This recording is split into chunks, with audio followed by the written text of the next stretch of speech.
Ça fait déjà une semaine que cette bande-annonce est sortie, en tout cas quasiment une semaine puisqu'elle est sortie lundi dernier. Une semaine que j'attends pour la voir, parce que je n'ai pas eu le temps de voir cette bande-annonce depuis. J'attendais de pouvoir faire cette vidéo et voilà, j'ai pas eu le temps. Mais ça y est, je suis là. On peut enfin faire cette vidéo réaction et regarder ce trailer de la saison 3 de The Mandalorian, une saison qui est très attendue cette année par la plupart des fans de Star Wars. Moi, je vous avoue que je l'attends en demi-teinte parce que la saison 2 m'a un petit peu déçu, surtout par les gros fanservice en fait qu'on avait. Mais voilà, c'est pas pour autant que je ne l'attends pas du tout.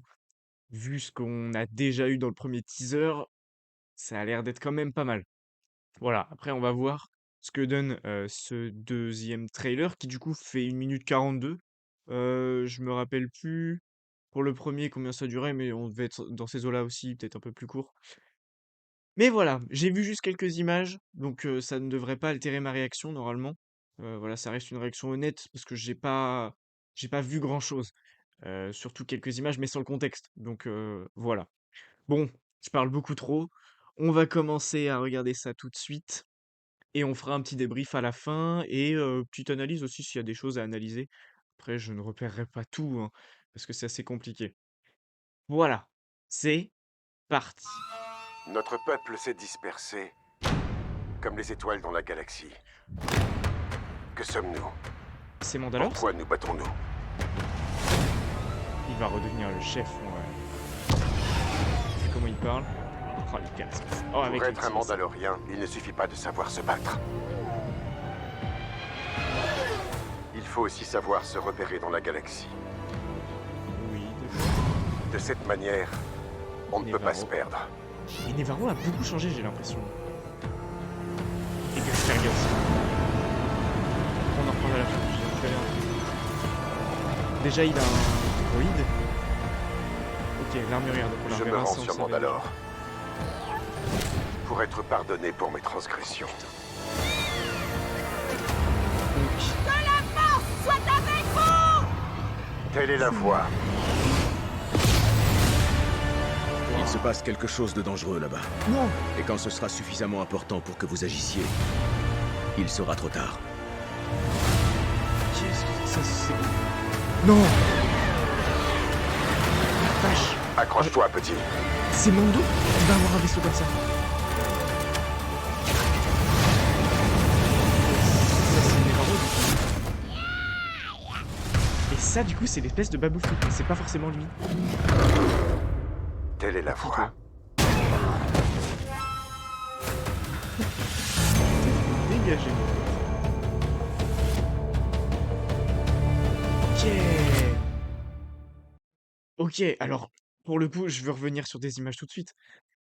Il y a plein de trucs. En fait, ce que je trouve incroyable, c'est que pour le coup, tu sens qu'il a pris du galon. Tu sens qu'il est, là, il est prêt à assumer ce qu'il a fait, Mando. Enfin, comment dire? Limite, il est prêt à assumer le fait qu'il est digne de Mandalore un peu, même si c'est un peu le bordel avec cette histoire. Là, pour le coup, il y a vraiment des images sur lesquelles j'aimerais bien revenir. Et déjà, alors Nevarro, je comprends pas. Ça a énormément changé, ou alors mes souvenirs sont un peu mauvais, mais je trouve que les bâtiments, je trouve qu'ils sont vraiment changés. Le sol, pareil, bah voilà, rien que le sol, il y avait pas de pavé comme ça. Donc je pense que vraiment il y a eu un énorme enrichissement de Nevarro. En plus après, donc on voit la tenue de Griff Karga, il est quand même classe, hein. On notera aussi le nouveau berceau pour Grogu du coup. Je sais pas comment il l'aura, on verra bien. Peut-être que c'est Pelimoto qui va lui faire, on verra. Et là, un truc que je trouve trop classe, on l'avait vu dans la saison 2 déjà, c'était donc la statue de IG-11 du coup, avec un petit casque de Stormtrooper. C'est cool en vrai qu'il lui ait fait un hommage comme ça. Moi je trouve ça très stylé. Et du coup, ouais, Griff Karga, mais il est magnifique. Ah mince, j'ai loupé. Bon, c'est pas grave. Ensuite, qu'est-ce qu'on avait? Bon, ça doit être Mandalore. Tac, tac, tac, tac. Oui, d'ailleurs, je veux retrouver l'image de Mandalore, elle est magnifique. Enfin, elle est magnifique, elle est surtout détruite en fait. Oh, les effets spéciaux sont incroyables. Enfin, le bâtiment, oh, c'est trop bien fait. Donc ça, c'est le dôme de Mandalore. Je sais pas comment, s'il a un nom ou quoi, mais vraiment, ça a été rasé. C'est un truc de fou.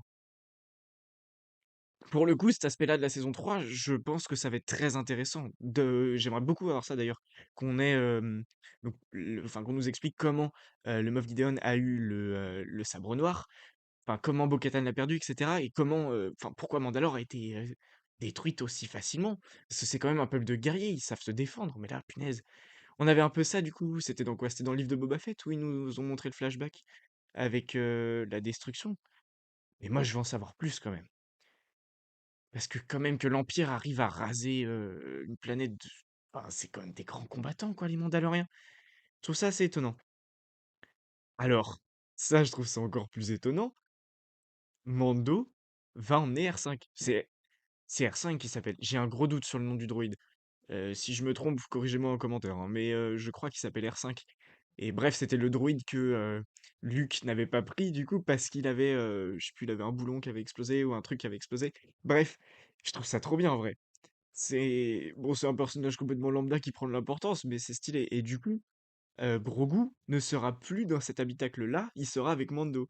Je trouve que c'est pas mal aussi de faire ça. Par contre, en y repensant, les gens qui n'ont pas vu le livre de Boba Fett, ils vont rien comprendre.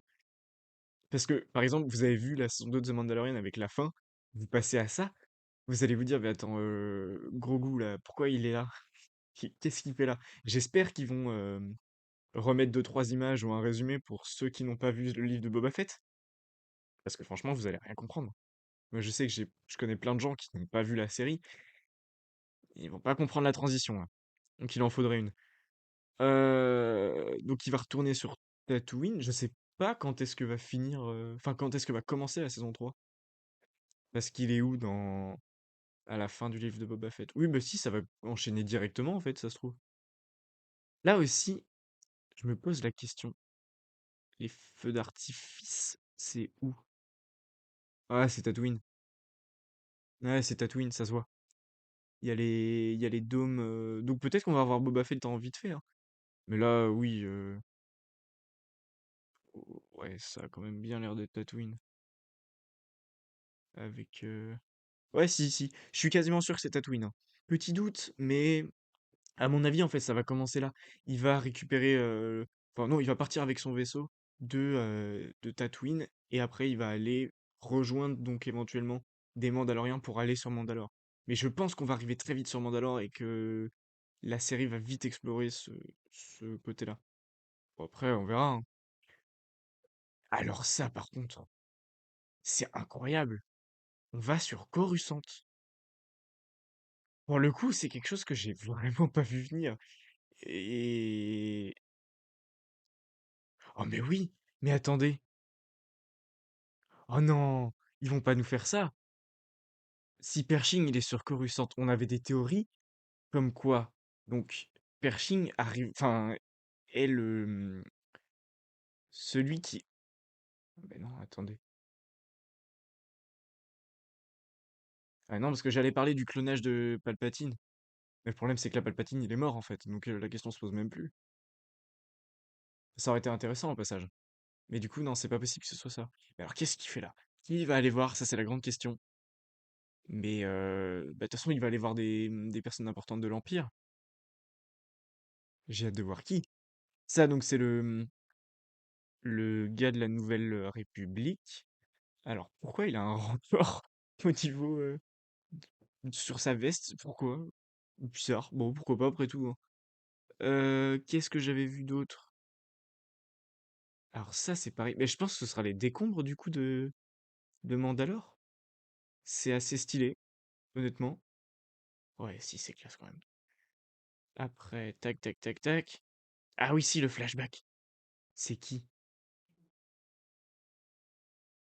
Ah, putain. J'aimerais bien savoir qui c'est quand même. Mais on verra pas. Donc on va voir qui a sauvé Grogu. C'est cool. C'est vraiment génial. Moi, je suis trop content en tout cas. Après, qu'est-ce qu'il y avait? Ça, par contre, que Accroche-toi, Mando petit. ait un vaisseau. Oui, je vais trop vite là. Mais le fait que Mando ait un vaisseau des Mandaloriens, je trouve ça incroyable. Parce que du coup, le, le N1, il est sympa, mais je trouve que ça lui ressemble pas assez. il lui faut vraiment un vaisseau mandalorien, et donc s'il le garde, c'est incroyable.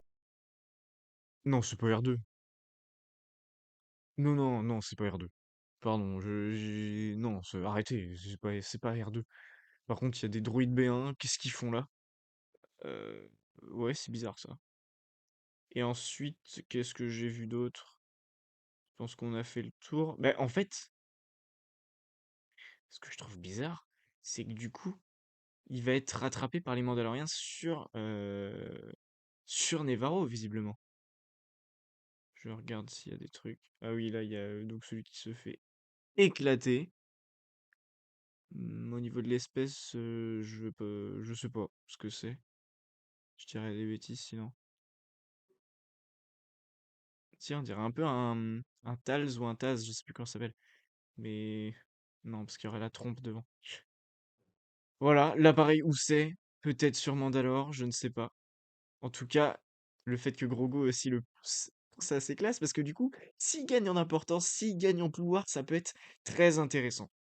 Bon, je pense avoir fait le tour. J'espère avoir rien oublié, mais voilà. Mais je pense qu'en fait, il va se faire. C'est bizarre. Je pense que les Mandaloriens vont venir le chercher sur Nevarro et après il va se rembarquer pour aller les aider sur Mandalore à reprendre la planète. Mais d'un côté, il n'y a rien à reprendre, hein. Désolé, mais c'est complètement détruit. Enfin bref. En tout cas, ça promet. Vraiment, je trouve ça très intéressant là. Pour le coup, c'est assez stylé. Il va y avoir plus de baston à mon avis. Et ça, j'aime bien parce que vraiment, ce qui est intéressant, c'est. Enfin, Din Djarin, c'est un Mandalorien, c'est un combattant et faut vraiment qu'on le voit comme ça. Saison 1, on le voyait en tant que chasseur de primes, avec ce côté un peu plus sombre, etc. Saison 2, c'était la transition, je trouve. On était un peu entre les deux, mais c'était un peu. Il tombait un peu sur des gens qui lui volaient la vedette. Et c'est ça que j'ai pas trop aimé dans la saison 2. Là, pour le coup, il va vraiment être là, il va être puissant, et ça va être vraiment intéressant. Bon, j'ai trop parlé, 12 minutes, c'est beaucoup trop. Mais voilà, je voulais vous faire l'analyse aussi vite fait en même temps et parler de tout ça parce que ça va arriver vite, hein, le 1er mars. On n'aura peut-être pas forcément l'occasion d'en reparler d'ici là de la saison 3. Je ferai peut-être des petites théories par-ci par-là, mais ça m'étonnerait. Enfin, ça va arriver trop vite pour que j'ai le temps de faire ça. Bref, n'hésitez pas à me dire ce que vous avez pensé de cette petite bande-annonce, à me donner toutes vos théories aussi en commentaire, parce que je serais curieux de, voilà, de voir ce que j'ai oublié, parce que je pense que j'ai oublié des choses, hein. C'est sûr, il y a des choses, j'ai dû passer à côté. Mais voilà, toutes vos théories, je prends, je les lirai avec attention. En tout cas, je vous dis à bientôt pour une nouvelle vidéo. C'était Tinjarine pour les Archives Galactiques.